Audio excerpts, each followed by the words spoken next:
The Story of Redemption, Chapter 2, The Creation. The Father and the Son engaged in the mighty, wondrous work they had contemplated of creating the world. The earth came forth from the hand of the Creator, exceedingly beautiful. There were mountains and hills and plains, and interspersed among them were rivers and bodies of water. The earth was not one extensive plain, but the monotony of the scenery was broken by hills and mountains, not high and ragged as they now are, but regular and beautiful in shape. The bare high rocks were never seen upon them, but lay beneath the surface, answering as bones to the earth. The waters were regularly dispersed.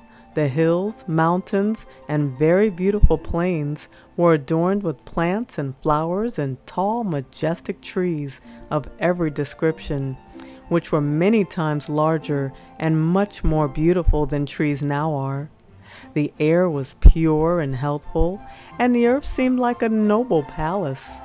Angels beheld and rejoiced at the wonderful and beautiful works of God. After the earth was created and the beast upon it, the Father and Son carried out their purpose, which was designed before the fall of Satan, to make man in their own image. They had wrought together in the creation of the earth and every living thing upon it. And now God said to his Son, "Let us make man in our image." As Adam came forth from the hand of his Creator, he was of noble height and of beautiful symmetry. He was more than twice as tall as men now living upon the earth, and was well proportioned. His features were perfect and beautiful. His complexion was neither white nor sallow, but ruddy, glowing with the rich tint of health. Eve was not quite as tall as Adam. Her head reached a little above his shoulders.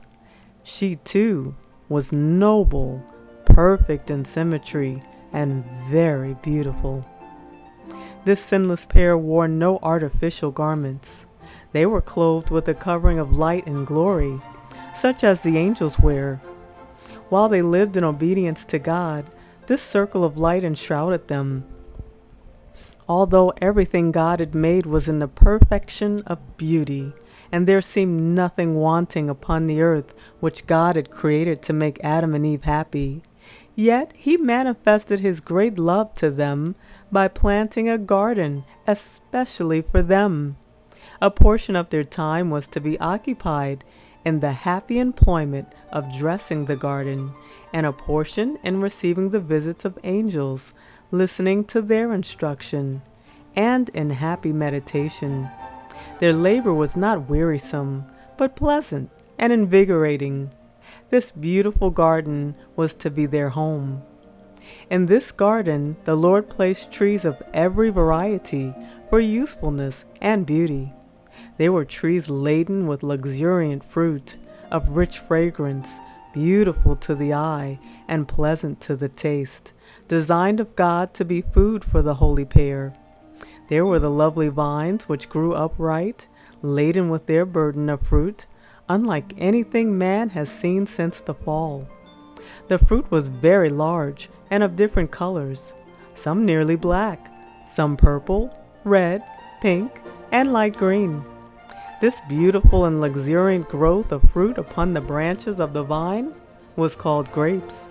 They did not trail upon the ground, although not supported by trellises, but the weight of the fruit bowed them down.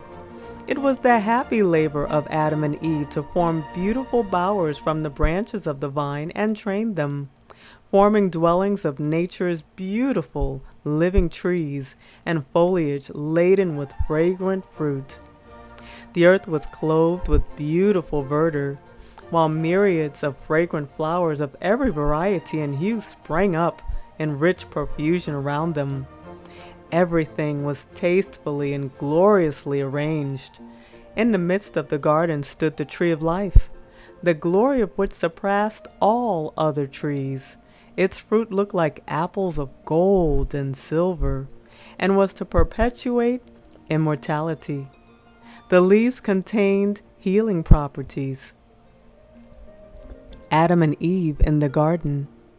Very happy were the holy pair in Eden. Unlimited control was given them over every living thing. The lion and the lamb sported peacefully and harmlessly around them, or slumbered at their feet. Birds of every variety of color and plumage flitted among the trees and flowers and about Adam and Eve, while their mellow-toned music echoed among the trees in sweet accord to the praises of their Creator. Adam and Eve were charmed with the beauties of their Eden home.